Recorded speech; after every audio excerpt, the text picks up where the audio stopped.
While fans of the new series anxiously await Masters of the Universe Revelation Part 2, here's a quick rundown of what the ending of Part 1 means for the heroes and villains of Eternia, and how it might lead into the events of the second part.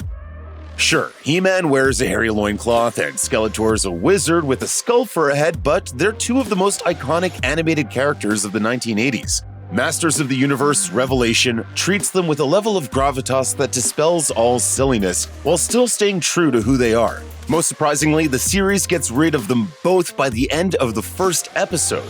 Surprisingly, the pair are both vaporized when He-Man absorbs all the magic of Eternia through the Sword of Power to keep it out of Skeletor's grasp.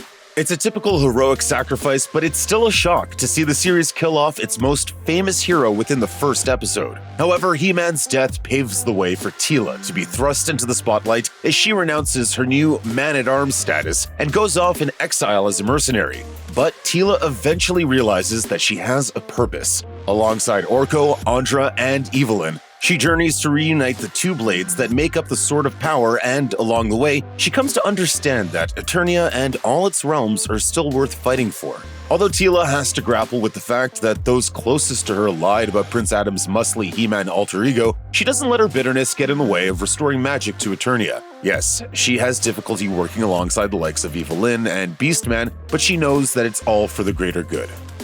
As the sorceress of Castle Grayskull reveals, Teela has to travel to the realms of Subternia and Preternia to retrieve the two different blades that can be reforged into the Sword of Power. That's no small feat, since Subternia is a demonic realm home to a bizarre entity known as Scareglow, which can drain any person's life by forcing them to confront their worst fears. But let's get the most pressing question out of the way first. Is Scareglow actually Skeletor? He does have a similar skull face, purple cape, and armor after all. Well, the demon has his own take on the situation, calling himself the shadow of a ruler, now ruler of shadows and this humble domain. There's been some debate over whether Scareglow is Skeletor's ghost from his eventual death in the future, or if he's simply a being that Skeletor created. That said, a toy from 2009 lists Scareglow's real name as Karak Nul, and described him as a former bounty hunter who was banished from another dimension.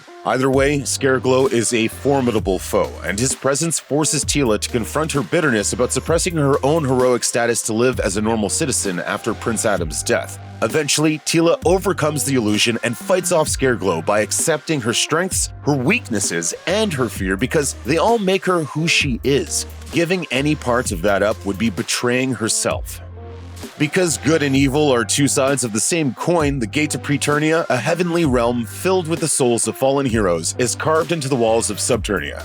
Teela, Evelyn, Andra, Beastman, and Roboto cross over to the other side and arrive to find none other than Prince Adam himself. It's not exactly a happy reunion for Teela because even though she just faced her own demons in Subternia, she didn't expect to be faced with the cause of her trust issues. Even when Prince Adam hands over the Preternian blade, it doesn't fix things for Teela. She wasn't able to mourn the loss of Prince Adam because he was hiding a huge part of his life from her, which she sees as a betrayal. But now that Teela has both blades, she and Adam reforge it into the Sword of Power using Roboto's Quark Particle Collider in his chest. Although he already sacrificed himself to save Eternia at the beginning of the series, Prince Adam gives up his place in the Paradise to return home and restore magic to the universe, knowing that he can never return to Preternia. In a world like Eternia, a hero always needs a villain. Otherwise, he's just a do-gooder with no real purpose, nobody to save and nobody to fight. To balance the scales of Prince Adam's resurrection, Skeletor also makes a shocking return at the end of Masters of the Universe Revelation Part 1, impaling the hero with his ramhead staff. It's not the first time audiences have seen the villain get a one-up on Prince Adam or He-Man, but this feels pretty dire, especially since before this moment, it's explicitly pointed out that if the titular hero dies again, he won't return back to the Preternian paradise.